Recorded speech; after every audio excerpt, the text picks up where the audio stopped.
ಸಂಬಂಧಿಸಿ ಸತೀಶ್ ಜಾರಕಿಹೊಳಿ ಅವರು ಕೂಡ ಮಾತನಾಡಿದ್ದಾರೆ. ಕಾಸರಗೋಡು ಜಿಲ್ಲೆ ಏನಿದೆ ಅದು ಕನ್ನಡಿಗರು ಅತ್ಯಂತ ದೊಡ್ಡ ಸಂಖ್ಯೆಯಲ್ಲಿರುವಂಥ ಜಿಲ್ಲೆ.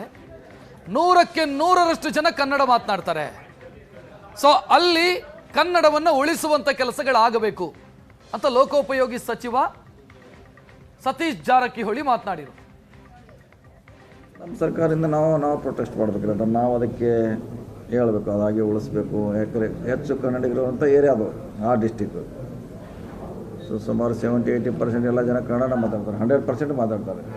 ಬೇರೆ ಜನಾಂಗದವರು ಇದ್ದರೂ ಕೂಡ ಕನ್ನಡ ಮಾತಾಡ್ತಾರೆ. ಇನ್ನು ನಮ್ಮ ಸರ್ಕಾರದಿಂದ ಅದಕ್ಕೆ ಮನವಿ ಮಾಡ್ಕೋಬೇಕು, ನಮಗೆ ಕನ್ನಡ ಫಸ್ಟ್ ಪ್ರಯಾರಿಟಿ ಕೊಡಿ ಅಂತ.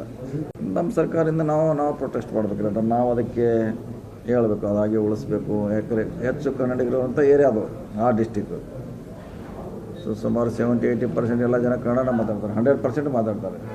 ಬೇರೆ ಜನಾಂಗದವರು ಇದ್ದರೂ ಕೂಡ ಕನ್ನಡ ಮಾತಾಡ್ತಾರೆ. ಇನ್ನು ನಮ್ಮ ಸರ್ಕಾರದಿಂದ ಅದಕ್ಕೆ ಮನವಿ ಮಾಡ್ಕೋಬೇಕು, ನಮಗೆ ಕನ್ನಡ ಫಸ್ಟ್ ಪ್ರಯಾರಿಟಿ ಕೊಡಿ ಅಂತ.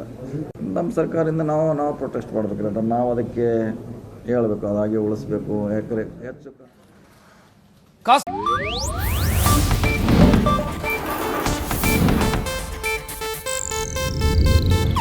ಇದು ಏಷ್ಯಾನೆಟ್ ನ್ಯೂಸ್ ನೆಟ್ವರ್ಕ್ ಪ್ರಸ್ತುತಿ.